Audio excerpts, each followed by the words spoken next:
Dando início agora ao primeiro interrogatório, eu chamo para sua inquirição o réu colaborador Mauro César Barbosa Cid e o seu advogado, Dr. César Roberto Bittencourt. Por favor, aqui na mesa principal.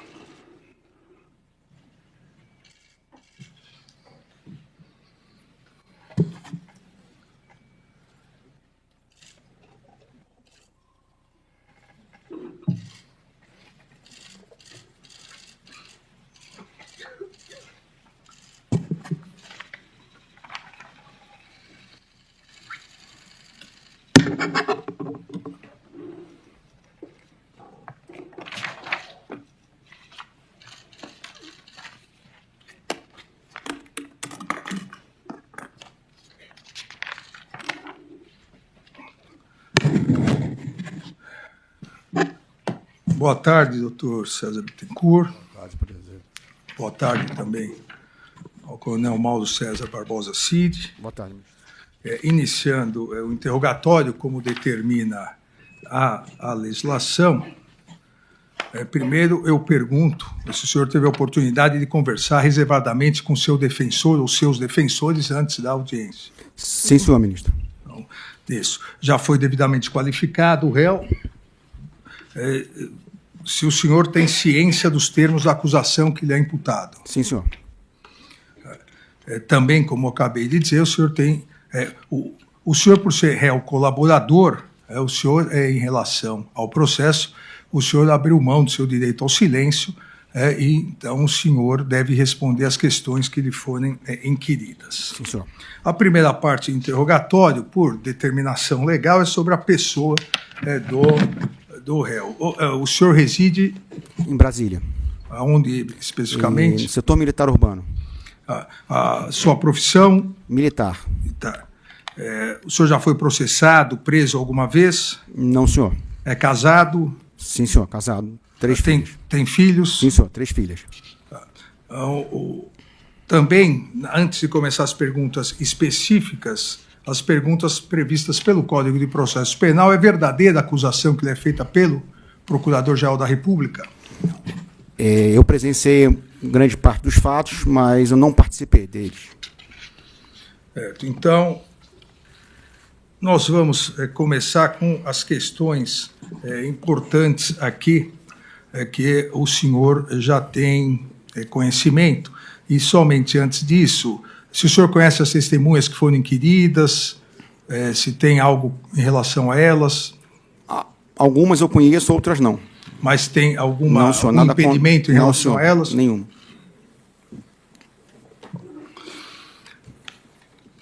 Senhor Mauro Cid, no dia 28 de agosto de 2013, o senhor, acompanhado de seus advogados aqui presentes, doutor César Bittencourt, doutora Vânia Bittencourt e doutor Jair Alves Pereira, que se encontram na plateia, assinou um termo de colaboração premiada e o termo de confidencialidade com a Polícia Federal, comprometendo-se a contribuir com a elucidação de várias condutas, entre elas aquelas tratadas na presente ação penal. O senhor se recorda? Sim, senhor. O senhor assinou esse termo de colaboração premiada e o termo de confidencialidade com voluntariedade e consciência total do que estava fazendo? Sim, senhor. Com a presença dos meus advogados. Na sequência, no dia 6 de setembro de 2013, o senhor compareceu perante o meu juiz instrutor na sala de audiências aqui do Supremo Tribunal Federal, onde reiterou a voluntariedade da sua colaboração premiada.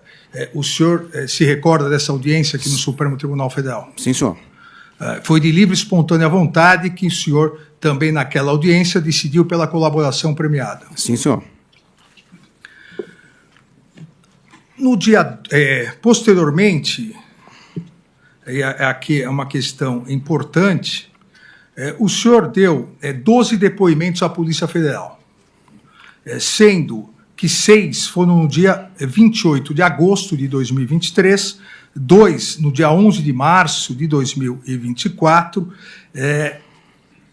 2 um no dia 9 de abril de 2024, um no dia 18 de junho de 2024, um depoimento no dia 19 de novembro de 2024 e, no final, o último depoimento no dia 5 de dezembro de 2024. Esclarecendo, é importante, que foi até uma dúvida suscitada pelo eminente ministro Luiz Fux na sessão de recebimento da denúncia, no dia 28 de agosto, a Polícia Federal fez 6 depoimentos, optou para, no mesmo dia, realizar 6 depoimentos, porque cada um tratava de uma investigação. Então, não são 6 depoimentos realizados sobre o mesmo fato. São 6 depoimentos realizados sobre questões diversas. Um depoimento aqui, que trata sobre esses fatos, um sobre vacinas, um sobre a Polícia Rodoviária Federal, um sobre questões de garantia da lei e da ordem, um sobre joias, outro sobre cartões corporativos.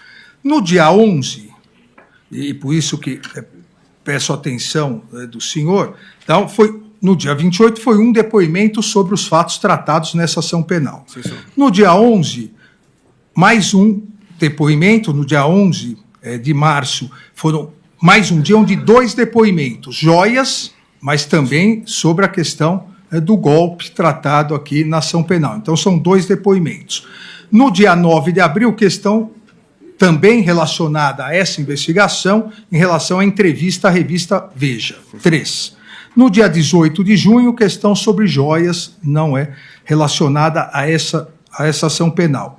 E nos dias 19 de novembro e 5 de dezembro, mais 2 depoimentos em relação aos fatos tratados aqui. Ou seja, foram 5 depoimentos sobre esse fato.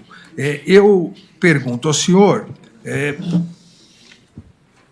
por que a necessidade desses depoimentos? Por que, principalmente, e os 2 últimos nós vamos deixar, mas por que a necessidade de ser ouvido primeiro dia 28, depois dia 11 novamente, e depois no dia 19 e no dia 5? Na verdade, 4 aqui, eu falei 5, mas são 4 depoimentos.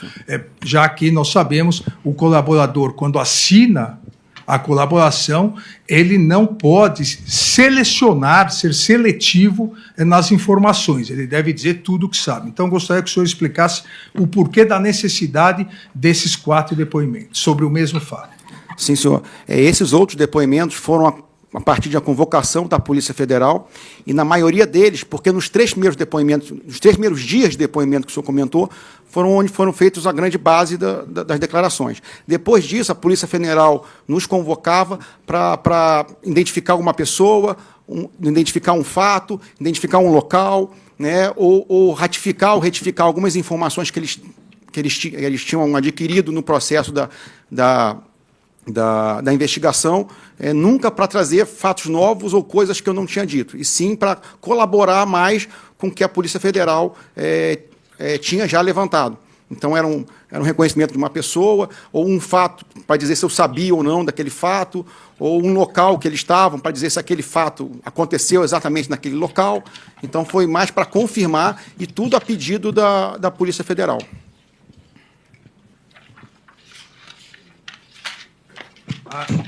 Ainda em relação, não ao mérito dos depoimentos, mas em relação a essa sequência de depoimentos, no dia 22 de março de 2024, o senhor foi convocado para mais uma audiência aqui no Supremo Tribunal Federal, perante o meu juiz instrutor, na sala de audiências do Supremo Tribunal Federal, após matéria jornalística da revista Veja, onde o senhor teria dito em áudios que teria sido pressionado pela Polícia Federal e pelo Supremo Tribunal Federal a dizer fatos que não seriam verídicos, teria sido pressionado na sua colaboração premiada. O senhor se recorda dessa entrevista?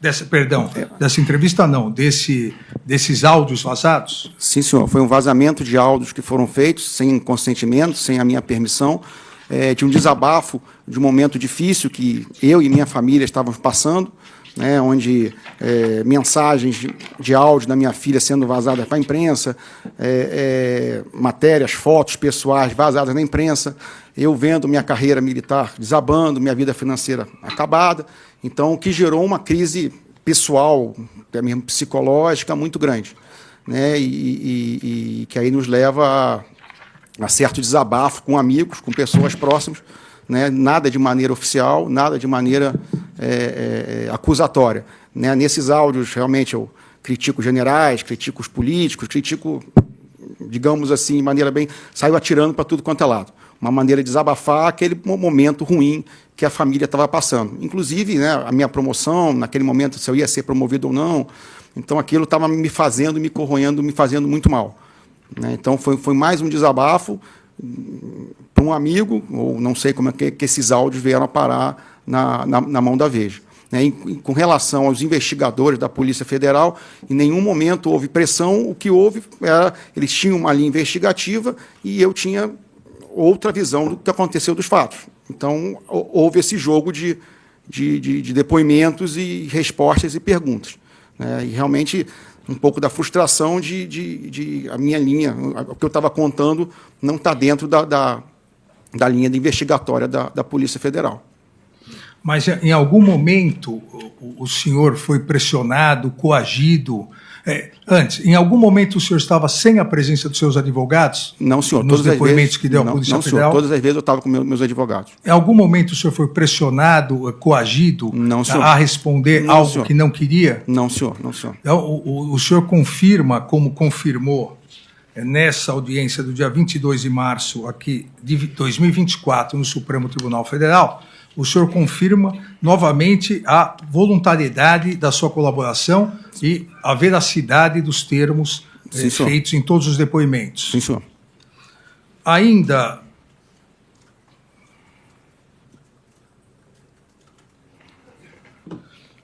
em relação à questão dos depoimentos, em virtude de eventuais omissões e contradições em seus depoimentos, no dia 19 de novembro, a Polícia Federal fez um relato, o ministro relator fez um relato a mim, apontando eventuais omissões, contradições e imputações seletivas.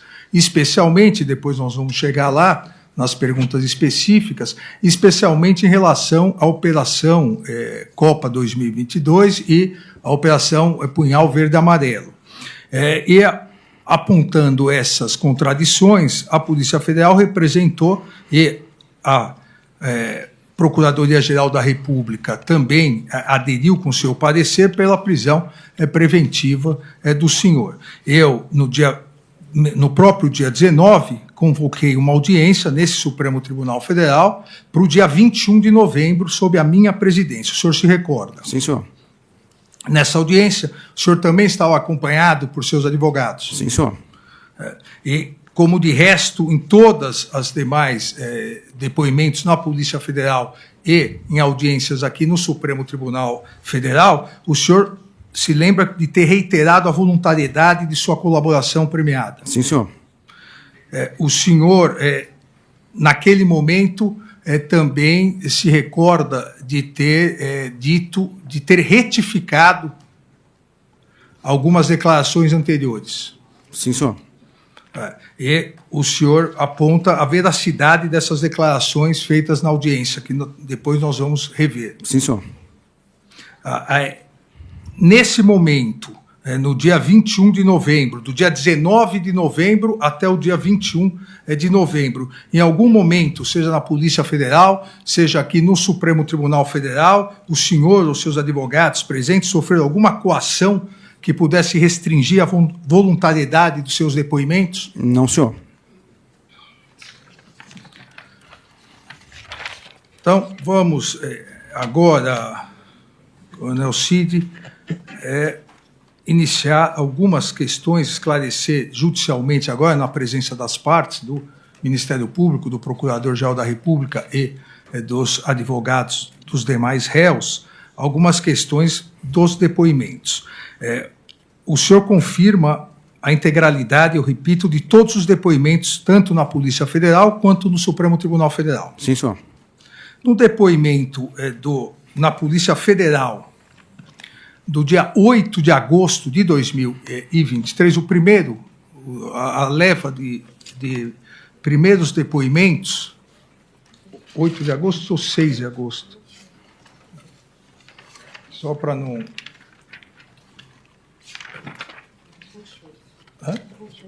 28 de agosto, perdão. Então, nesse primeiro depoimento, do dia 28 de agosto, aqui o depoimento 3576708, o senhor aponta que o assunto, o tema, golpe de Estado, quebra da normalidade, decretação do estado de exceção, estado de sítio, a ideia da quebra da normalidade democrática era discutida no governo.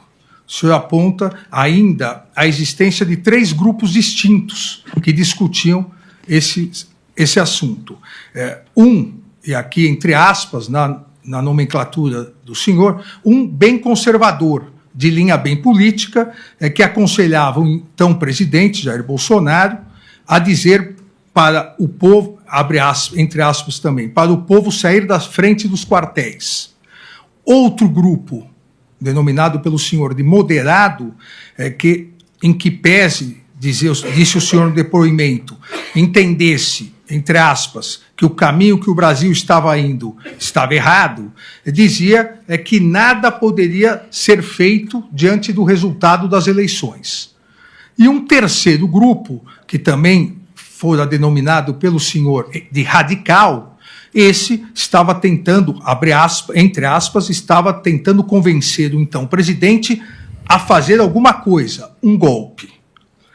O senhor, assim, divide essas discussões que ocorriam no âmbito do governo e do Palácio nesses 3 grupos. E ainda diz que no grupo radical havia os menos radicais, que queriam achar, entre aspas, uma fraude nas urnas, e os radicais, que eram a favor de um braço armado, que gostariam estavam incentivando um golpe de Estado, que queriam que o presidente assinasse o decreto, que acredita que esperavam o presidente dar uma ordem, entre aspas, que acreditava esse grupo que quando o presidente desse a ordem, ele teria o apoio do povo e dos CACs, e que esse mesmo grupo dos radicais, esse subgrupo radical, romantizavam o artigo 142 da Constituição Federal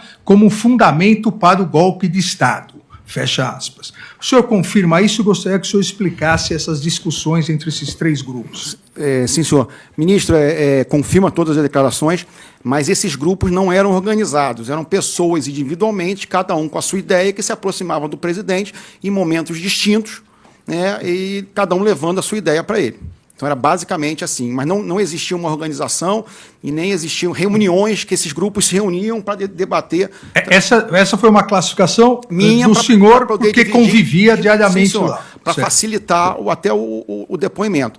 Mas esses grupos não eram organizados, não eram grupos de pessoas que iam juntos para falar com o presidente. Era individualmente, as pessoas iam lá, davam suas ideias, muitas vezes iam 1, 2, 3 vezes, depois não apareciam mais, né?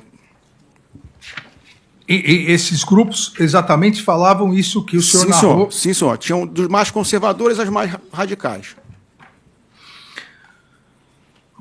O senhor também, nesse depoimento, antes disso, aqui entre os corréus, o senhor identifica alguém que na sua classificação estava nesses grupos? Se o senhor quiser, para facilitar, eu leio os corréus. O corréu Alexandre Ramagem. Não, senhor. Almir Garnier. Esse eu classifiquei no grupo dos mais radicais. Radical, e naquela divisão, radical. Sim, senhor. Anderson Gustavo Torres. Eu acho que nem entrou, se eu não estou enganado, acho que não entrou nessa divisão. Augusto Heleno Ribeiro Pereira. Também eu acho que não entrou na divisão. Paulo Sérgio Nogueira de Oliveira. Se eu não me engano, estava nos moderados. Walter Souza Braga Neto. Ele também, eu acho que nesse momento ele estava nos moderados. Não me recordo. Obviamente, para que conste, não citei o nome do réu Jair Messias Bolsonaro, porque esses grupos pretendiam influenciar o réu Jair Messias Bolsonaro. Obviamente, ele não fazia parte de nenhum desses grupos. Em relação ao co-réu Paulo Sérgio, o senhor diz que Jair Messias Bolsonaro queria uma atuação mais contundente do general Paulo Sérgio em relação à Comissão de Transparência das Eleições montada pelo Ministério da Defesa, que Jair Bolsonaro queria que o documento produzido fosse duro. O senhor confirma isso? Sim, senhor. O senhor tem conhecimento que, se após, e também consta aqui nos autos, o senhor tem conhecimento que após a realização das eleições, na verdade, o primeiro turno e depois o segundo turno, hoje réu, então ministro da Defesa Paulo Sérgio, já estava não uma nota, com a conclusão feita, com o relatório da comissão feita, e com reunião marcada para entrega no Tribunal Superior Eleitoral, e depois desmarcou essa reunião porque foi pressionado pelo então presidente Jair Messias Bolsonaro? Sim, senhor. O senhor sabe como foi essa pressão? Ministro, efetivamente, eu não sei se foi por ligação, se foi por conversa particular, mas essa pressão realmente existia.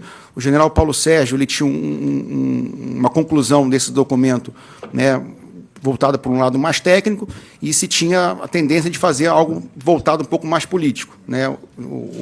E acabou que, no final, chegou-se ao meio termo, que foi o documento que foi creio, produzido e assinado.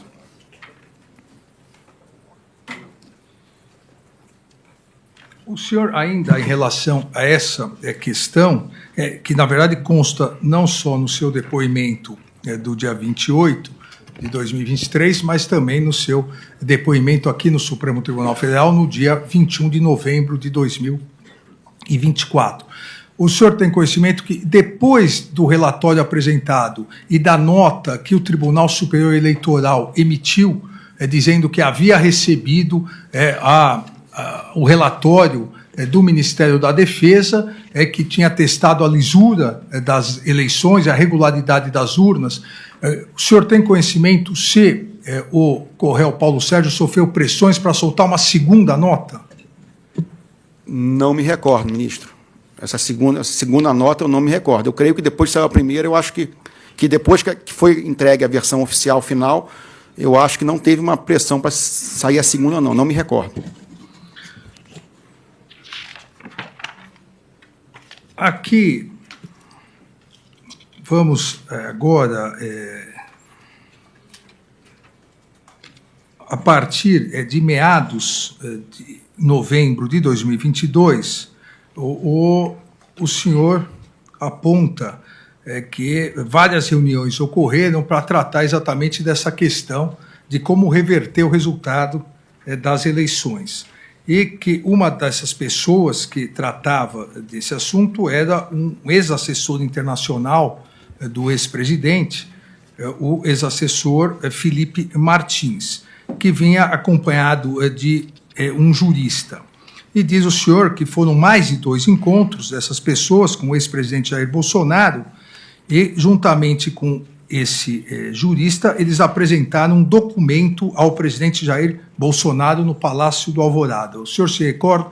Eu gostaria que o senhor explicasse como foi essa apresentação e do que se tratava o documento. Sim, senhor. Então, agora, em termos de datas, não me lembro bem como foi, mas me parece que foi umas 2, no máximo 3 reuniões, talvez 2, em que foi levado esse documento ao presidente. O documento consistia basicamente de 2 partes, né? A primeira parte eram os considerandos, né? Eram 10, 11, 12 páginas, né? Muito robusto. Nesses considerandos, eles listavam basicamente as possíveis interferências, intervenções do STF e do TSE no governo Bolsonaro e nas próprias eleições. E no segunda parte entrava numa área mais jurídica, né, de estado de defesa, estado de sítio, prisão de autoridades e decretação de um conselho eleitoral, alguma coisa assim para refazer as eleições ou algo parecido. Esse documento, o senhor disse que previa a decretação de prisão de determinadas autoridades. Quais seriam essas autoridades? Ministro, basicamente, vários ministros do STF, o presidente do Senado, acho que o presidente da Câmara não, mas eram de várias autoridades, assim, tanto do STF como do Legislativo. Também previa, o senhor disse, uma comissão eleitoral. Sim, senhor. Essa comissão eleitoral iria... Qual seria a função dessa comissão eleitoral? Eu não me ative muito nos detalhes do documento, mas seria conduzir uma nova eleição, né, baseado numa eleição anulada, algo então, assim. seria para conduzir uma nova eleição após a eleição já realizada. Sim, senhor. O ex-presidente Jair Bolsonaro recebeu e leu esse documento? Sim, senhor. Recebeu e leu. Ele fez algumas alterações no documento? Sim, senhor. Ele, de certa forma, enxugou o documento, né? Ele enxugou o documento, basicamente retirando as autoridades das prisões, né? Somente o senhor ficaria como preso. O resto não... O resto foi concedido no habeas corpus. O senhor teve ciência ainda do documento quando o Felipe Martins apresentou ao colaborador o documento ele apresentou em documento impresso e de forma digital para que fossem feitas as alterações? Eu não estava na sala no momento que foi feito as alterações. Depois, quando ele saiu, que ele sentou do meu lado ali, que é ali que eu vi o documento, ele estava no papel. Perdão? O Felipe Martins. Certo. Né, que aí já estava com as correções, ele estava com o computador para fazer essas alterações solicitadas pelo presidente. Então, o senhor teve acesso... Sim, senhor, eu vi o documento. E o presidente hoje réu Jair Messias Bolsonaro também teve. Sim, senhor. E Felipe Martins que levou esse Sim, documento. O senhor se recorda o nome do advogado, entre aspas, jurista, que acompanhou? Agora de cabeça eu não me lembro, mas inclusive foi um dos motivos que eu retornei à Polícia Federal, foi para identificar, quando eles trouxeram, se eu reconhecia ele, mas que é um nome, não sei, não estou recordando. Após essas alterações feitas nos termos que o senhor disse, esse enxugamento, né, que o então presidente Jair Messias Bolsonaro fez nesse decreto, nessa minuta de decreto, houve uma nova reunião. O senhor diz Sim, senhor. Sim, senhor. Ele voltou mais uma vez lá para conversar com o presidente. E nessa reunião é que ficou acertado que seriam chamados os comandantes das forças para terem ciência desse documento. Sim, senhor. E só que quando os comandantes vieram, a apresentação que foi feita inicialmente foi só da parte dos considerandos, que foi a parte que eu presenciei, porque é o que operava o computador. Então, foi projetado na tela, né, com a participação do Felipe Martins nessa reunião. Então, foi só a primeira parte que foi apresentada, que me parece, nesse dia. A outra parte, com os artigos do tal do decreto, estado de sítio de defesa, ou ele não foi apresentado nesse dia, ou nós não estávamos presentes no momento.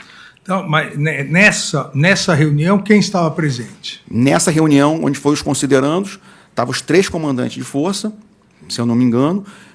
O Felipe Martins estava presente também, e eu estava ali operando o computador, projetando na tela. Houve a projeção Sim, na tela dessa minuta do decreto dos considerandos. Só dos considerandos. E o então presidente Jair Messias Bolsonaro presente também. Sim, senhor. Aonde foi essa reunião? Foi na biblioteca do Palácio do Alvorada.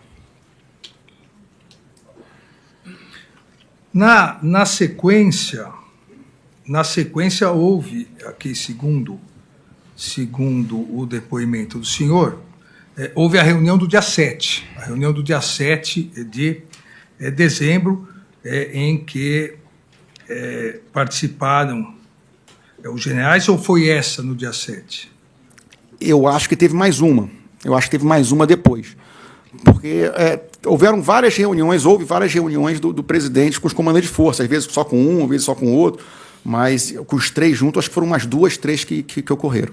Nessa reunião dia 7, o senhor também participou, também operando o computador? Não, senhor. Nessa não. Não, senhor. Só operava, só entrava nas reuniões quando tinha que apresentar alguma coisa, levar algum recado ou projetar alguma coisa na tela. Quando não havia projeção, ainda mais com os comandantes de força, eu ficava fora.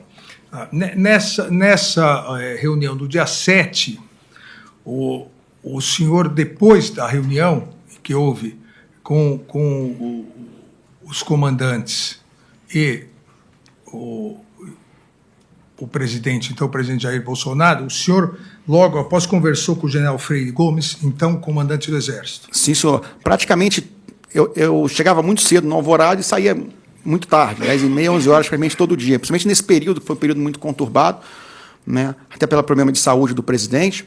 E o general Freire Gomes, ele estava muito preocupado, né, de se tomar alguma atitude sem ser ele consultado ou, de alguma forma, poder intervir. Então, várias vezes ele pedia para ir, quando eu saísse do Alvorada, para ir conversar com ele. Né, ou se ele tinha alguma informação, ele me ligava, falaram que fulano foi aí. Então, eu saía, e como eu morava próximo dele, eu passava na casa dele, às vezes 11h30, meia-noite, né, para conversar com ele sobre o que estava acontecendo nesse período no Palácio do Planalto, no Palácio do Alvorada. O senhor aqui diz que o general Freire Gomes relatou ao senhor o conteúdo do que conversavam, que o ex-presidente apresentou o documento aos generais com o intuito de entender a reação dos comandantes das forças em relação ao seu conteúdo. Qual foi a reação que o general Freire Gomes narrou ao senhor e o senhor narrou à Polícia Federal em relação ao almirante Garnier? Que o general Freire Gomes tinha ficado muito chateado, porque o almirante tinha colocado as tropas, a marinha à disposição do presidente, mas que ele só poderia fazer alguma coisa com o apoio do Exército. Né? Então, o general Freire Gomes ficou muito chateado de ter transferido a responsabilidade para ele, né? Nesse sentido. O réu Almir Garnier, então comandante da Marinha, tinha colocado as tropas da Marinha à disposição do então presidente para o quê? Para que se fosse assinado o decreto, né, esse decreto que já estava sendo apresentado, para tomar as iniciativas ou que previa naquele decreto. Ressalto que o decreto ele era um decreto, ele dizia só o quê, ele não dizia como ia ser feito. Era um decreto amplo e genérico, ele não tinha detalhamento de ordens nem ações. O general Freire Gomes narrou ao senhor também qual foi a conduta do brigadeiro Batista Júnior? Ele comentou que o brigadeiro Batista Júnior ele já cortava qualquer tipo de conversa nesse sentido. Ele já não queria conversar, ele já não de certa forma, ele não queria nem ouvir nenhuma opinião, nem nada. Ele já cortava de vez. Alguém mais participou dessa reunião do dia 7? Não, senhor. Não, senhor. Só os 3 comandantes de força mesmo. Nessas reuniões, o então ministro da Justiça, o de réu Anderson Gustavo Torres, participou de alguma dando assessoramento jurídico? Não, senhor. Eu lembro do ministro Anderson Torres uma vez só na Alvorada, nesse período de 8 semanas pós-eleitoral. Ele quase não foi lá. Foi uma vez ou 2 no máximo. Mas não para tratar não, desse senhor, assunto. não para reunião.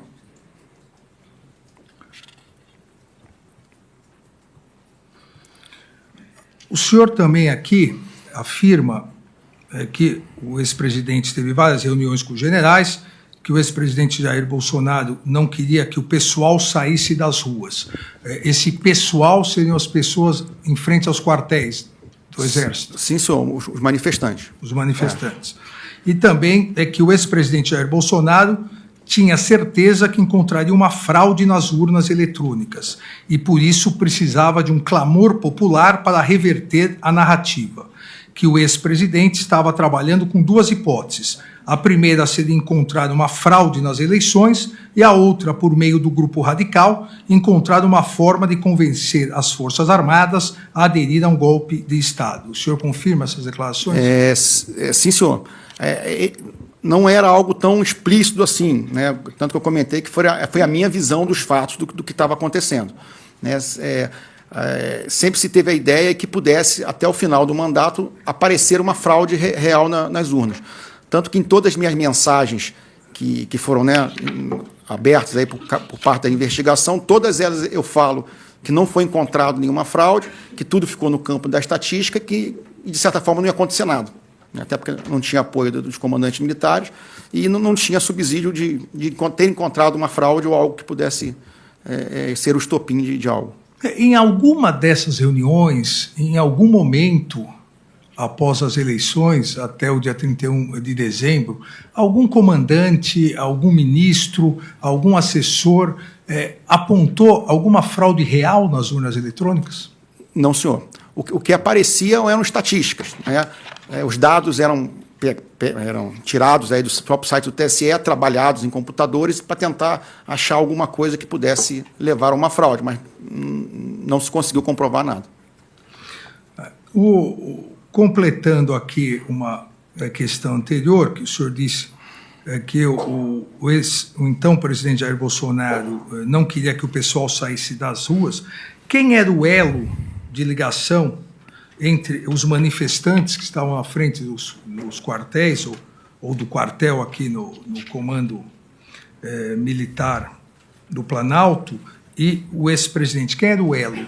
Quem exercia essa função? O presidente, desde que ele perdeu as eleições, ele ficou muito recluso, né? As agendas oficiais quase não tiveram mais, e quem tinha esse contato externo, que todo dia passava pela manhã para atualizar o presidente o que estava acontecendo, era o general Braga Neto.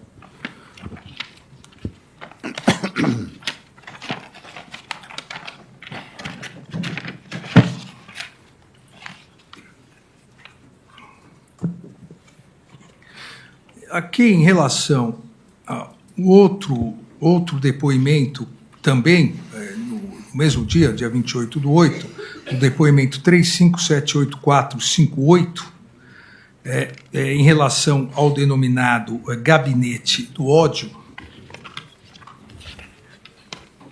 o senhor afirma o seguinte: indagado sobre ataques a ministros do Supremo Tribunal Federal, identificados nas investigações, os ataques encaminhados por meio do telefone do ex-presidente Jair Bolsonaro, responde que era o ex-presidente que encaminhava diretamente. Indagado se quem manuseava o celular era o próprio presidente, respondeu que sim. O senhor confirma isso? Sim, senhor. Nas mídias sociais, particularmente o Facebook, que ele operava, e o WhatsApp dele era ele que operava.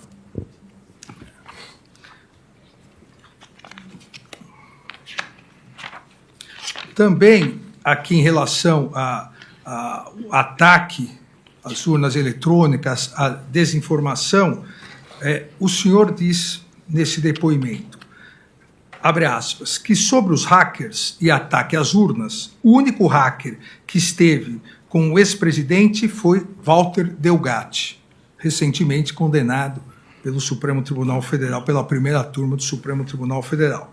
Então, o senhor diz que sobre os hackers e ataque às urnas, o único hacker que esteve com o ex-presidente foi Walter Delgatti, que no referido encontro o colaborador chegou depois da chegada de Delgatti no Palácio do Alvorada, que a deputada Carla Zambelli marcou a reunião entre o presidente da República e Delgatti, diretamente com Jair Bolsonaro, que a reunião ocorreu no Palácio do Alvorada. O senhor se recorda disso? Sim, senhor. Foi na hora do café da manhã, se eu não estou enganado. E como foi essa reunião? Na verdade, eu cheguei depois, né?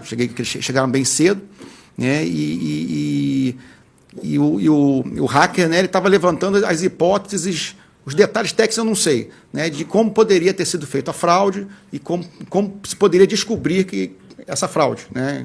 E aí, no final da reunião, o presidente pediu, né, para o general Paulo Sérgio receber esse hacker com a Carla Zambelli, né? E o presidente ligou para o general? Você se recorda? Eu acho, não sei se foi através de mim. Não, acho que pediu ou o próprio Coronel Câmara, que estava lá, que fez essa interlocução. Agora, quem fez a interlocução, realmente eu não me lembro. Se foi o próprio presidente, eu, ou até o Coronel Câmara. E o presidente, então, pediu, aqui no depoimento, o senhor disse que é o Coronel Câmara que teria levado. Isso. Para o ministro da Defesa, o réu Paulo Sérgio, receber o hacker Delgatti para verificar a vulnerabilidade nas urnas eletrônicas. Houve essa reunião no Ministério da Defesa? O senhor sabe se houve essa reunião? Não, houve a reunião. Eu só creio que não foi com o general Paulo Sérgio. Eu acho que foi com o general que era logo abaixo dele, que estava cuidando dessa parte das urnas, se eu não me engano.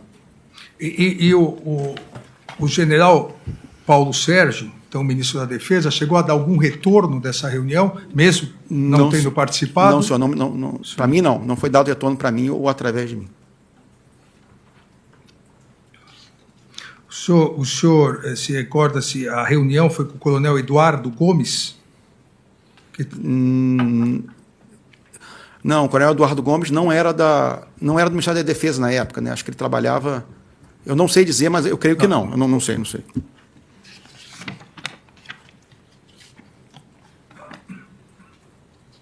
Ainda aqui, nesse ataque ao Poder Judiciário, que é narrado na denúncia, na acusação da ação penal e aos seus ministros, o senhor diz nesse depoimento sobre uma suposta gravação do ministro Alexandre de Moraes relacionada a Marcos Duval e Daniel Silveira. Respondeu que Daniel Silveira realizou contato com o ex-presidente Jair Bolsonaro, dizendo que o Marcos Duval tinha uma gravação do ministro Alexandre de Moraes, que o ex-presidente recebeu Daniel Silveira e, na conversa, Daniel Silveira disse que não havia gravação, que Daniel Silveira sugeriu que Marcos Duval gravasse usando o apoio da ABIN. O senhor se recorda dessa?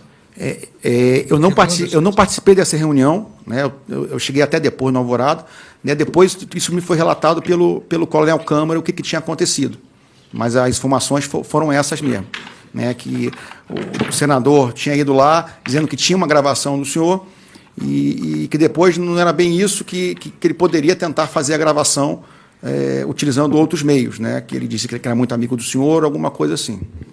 O senador Marcos Duval disse que era muito amigo meu. Sim, e queria usar outros meios para me gravar. Sim, senhor. Outros meios seria a BIM? Eu acho que meios não, porque eu não sei quais meios que eles teriam, né? Mas seria usar algo que houvesse institucionalmente ou conseguisse sair fora.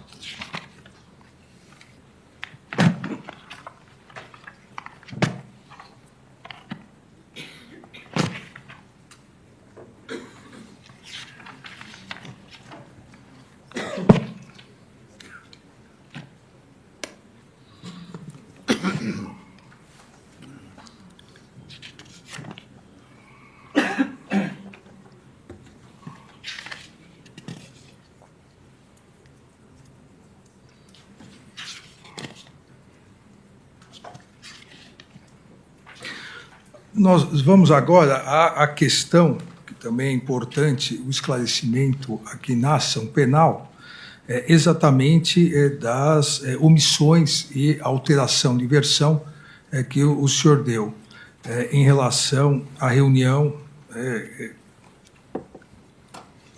que ocorreu no dia 12/11, a Polícia Federal, o senhor se lembra, é uma reunião que ocorreu na casa do general Braga Neto, no dia 12/11, a Polícia Federal apontou eventuais omissões, seus depoimentos, dados no dia, lá atrás, 11 de março de 2024, e no dia 19/11 de 2024. E isso a partir, o senhor deve se recordar, da nossa audiência, a partir de provas documentais obtidas. Em virtude disso, o senhor foi intimado a comparecer perante o Supremo Tribunal Federal, como já falamos no início, para se manifestar. O senhor já disse que retificou, mas aqui é importante que fique claro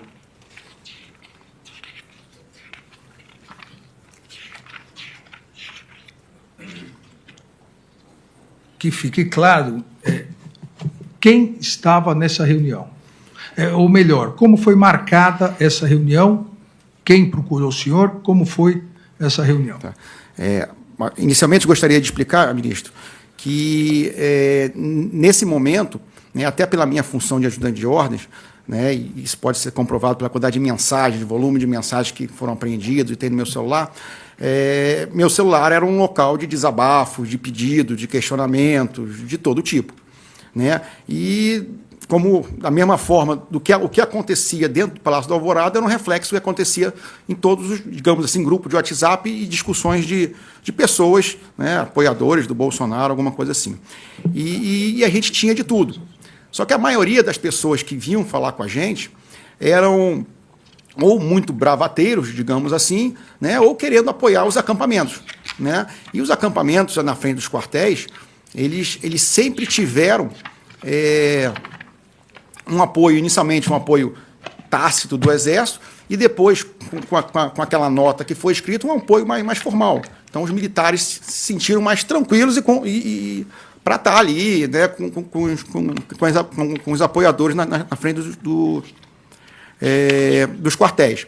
Então, a minha característica como ajudante de ordens, eu sempre me considerei muito solícito, né? Eu sempre estava muito pronto a tentar ajudar alguém que pedisse, ligasse, né?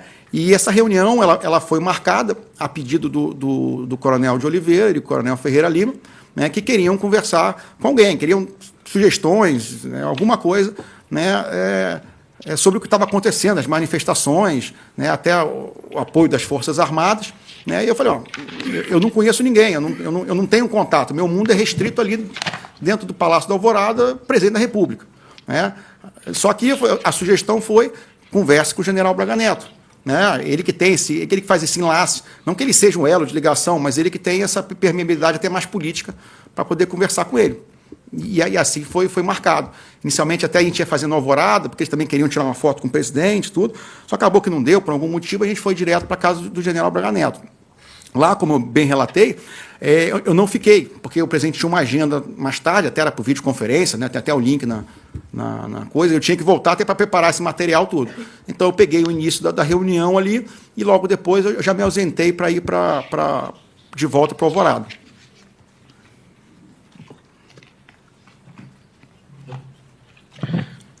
Mas o senhor chegou a estar na casa do general Braga Neto? Eu cheguei lá, sim, senhor. Eu fiquei lá, acho que uns 10, 15 minutos iniciais ali no máximo.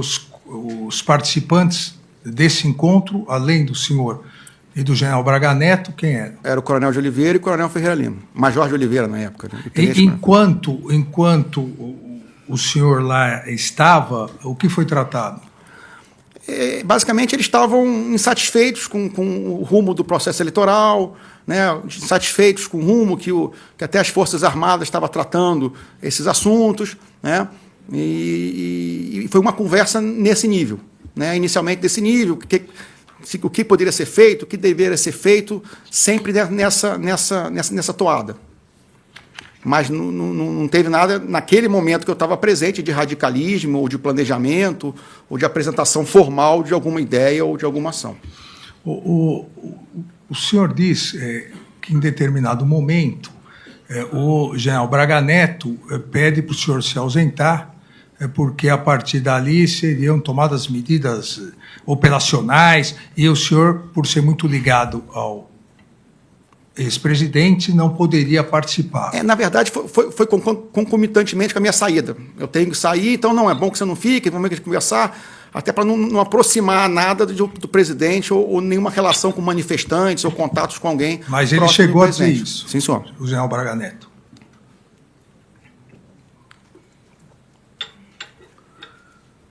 Após essa reunião, o senhor foi procurado por algum dos integrantes dessa reunião? Sim, senhor. 2 dias depois, né, eu fui procurado de novo pelo Major de Oliveira, né, foi aquelas mensagens que foram reveladas, né, em que ele até pergunta, como é que foi a reunião, alguma coisa assim, o que você achou da reunião? Eu falei assim, não sei, eu não estava.